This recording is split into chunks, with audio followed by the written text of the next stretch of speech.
Think about what you actually want from life. Enough money to stop worrying, a safe home, no threats, no struggle, no stress, a smooth, frictionless world. Hold on to that picture. Because in 1968, a scientist built exactly that world, in miniature, and then watched what it did to the ones living inside it. He placed 8 healthy residents inside a perfect paradise. Endless food, clean water, no predators, no disease, no cold, no danger of any kind. Every need met forever. 5 years later, every single one of them was dead, and nothing had killed them. Not hunger, not sickness, not any enemy.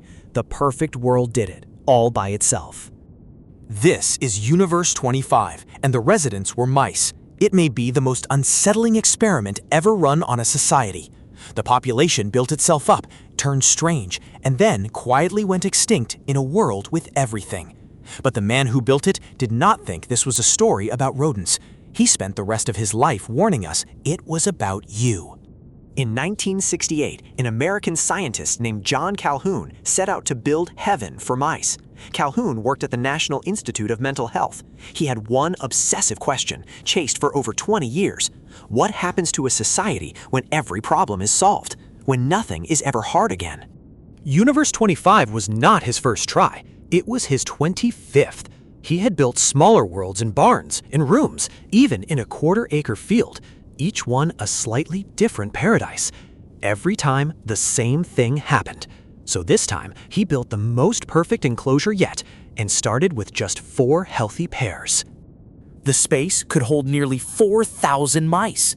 There were food hoppers that never ran dry and rows of cozy nesting boxes, like a tower of tiny apartments. The temperature was held perfectly steady. For a mouse, there was quite literally nothing left to want. And at first, it worked beautifully. The 8 founders explored, paired off, and began to breed. For the first 100 days, the colony doubled roughly every 55 days. Healthy pups everywhere. It looked like the start of a thriving little civilization. But somewhere in that boom, the first crack appeared, and it had nothing to do with space. By day 315, there were around 600 mice, and the growth suddenly slowed. There was still plenty of room, still endless food, but something in the society had changed. The young mice growing up now were entering a world that was already full, and full, it turned out, was the real danger. In a normal mouse world, there are jobs, territories to defend, mates to win, a place to earn. But in Universe 25, all the roles were already taken by older mice who never had to fight or leave. So a whole generation grew up with nowhere to go, and nothing to do, and no way to matter. And this is where paradise began to rot. The males who couldn't win a place had nowhere to leave to, because the walls were the edge of the world. Some withdrew completely. They gathered in the open center of the floor in a huge, silent, motionless crowd, eating and sleeping and reacting to nothing, not even when others were attacked right beside them. The lights were on, but no one was home. But withdrawal was only one half of the collapse. Others went the exact opposite way, into sudden, pointless violence, attacking without warning and without reason. Even the way they ate turned sick. Given dozens of feeding spots, the mice crushed together to eat at just one, shoulder to shoulder, as if being crowded had become the only thing that felt normal. Calhoun had a name for this self-feeding collapse: the behavioral sink.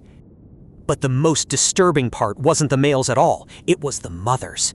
In a healthy colony, a mother will fight anything to protect her pups. Here, that instinct simply switched off. Females turned aggressive, then stopped caring altogether. They abandoned their young mid-feeding and wandered away. Some attacked their own babies. Fewer than 1 in 20 pups lived long enough to grow up. Sit with what that means. The single most reliable bond in nature, mother and child, the thread that carries every mammal society into the next generation, had quietly snapped. And it snapped not from famine or disease, but from having too much, too easily, with nothing left to strive for. The society was still fed. It was already dead. It just hadn't finished dying yet. But the colony had one last stranger phase left, and it produced a kind of mouse no one had ever seen. As the society fell apart, a new group appeared among the young males. Calhoun called them the beautiful ones. They were flawless to look at, sleek, clean, uninjured, because they never fought, But they also never courted a mate, never defended anything, never took a single risk. They only ate, groomed themselves, and slept. Physically perfect, and socially completely dead. They had opted out of life entirely. With the mothers failing and the young withdrawing, the math turned final. The population peaked at around 2,200 on day 560, then began to fall. The last pregnancy in the entire universe happened around day 920. After that, not one new mouse was ever born. The colony aged and emptied and died, on its own, in a world with everything it could ever need. Calhoun said each mouse suffered two deaths. First, the death of the spirit, when it gave up on being part of the group, and later, long after, the death of the body. The second was just paperwork. It is tempting to draw the easy lesson: comfort kills. Give a society everything and it rots. That is how the story usually gets told online. But that is not what Calhoun actually concluded, and the real answer is far more uncomfortable, because it points straight at us. Calhoun didn't think abundance was the killer. The killer was the loss of a reason to strive. Once every meaningful role was filled, the young had no way to earn a place, no purpose to grow into. And a mind with nothing to reach for, he argued, slowly stops functioning. The body can be fed. The spirit still starves. Now look at the shape of that and hold it against your own life. Every physical need met more easily than any humans before you. And a quiet, growing sense that there's no clear place to fight for, no obvious role you're needed in. The beautiful ones weren't lazy. They were what happens when striving loses its point. This is why the experiment still haunts psychologists. Not because we are mice, we are not, but because Calhoun had removed every excuse we usually blame. No hunger, no war, no disease, no enemy at the gates, and a society still rotted from the inside anyway. It pointed at a rule nobody wanted to hear out loud.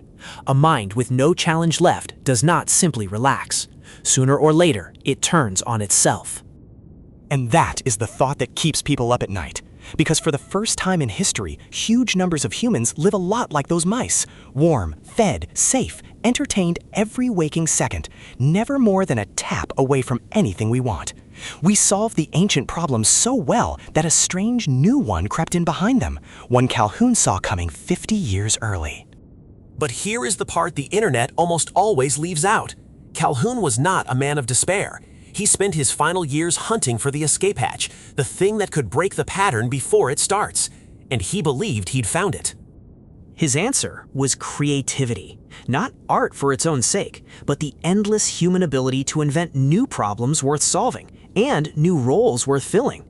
A mouse cannot dream up a job that doesn't exist yet. You can. When the old roles run out, we are the one species that can simply imagine new ones into being. So the ending is not really about comfort at all. It is about purpose and who gets to build it. The mice were trapped in a world someone else designed for them, with a fixed number of ways to matter. When those ran out, they had no move left to make. But you are not a mouse in someone's box. The mice couldn't choose. That was the whole tragedy. They couldn't invent a new reason to get up, or build a role that didn't exist, or decide that mattering was something you make rather than something you're given. You can. So the real question Universe 25 leaves you with isn't whether comfort is coming for us.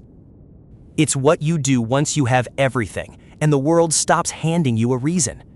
Picture the last mouse in Universe 25, alone in a warm, spotless, silent world that gave it everything except a point. That is the beautiful one's ending. It was never comfort that killed them. It was comfort with nowhere left to aim. And that is the one wall you, unlike them, were built to climb. So when your own life gets quiet and safe and easy, and that strange restlessness creeps in, don't mistake it for something being wrong with you. It's the oldest signal there is, asking a simple question. Now that nothing is forcing you, what will you reach for? The mice never got to answer. You do, every single day.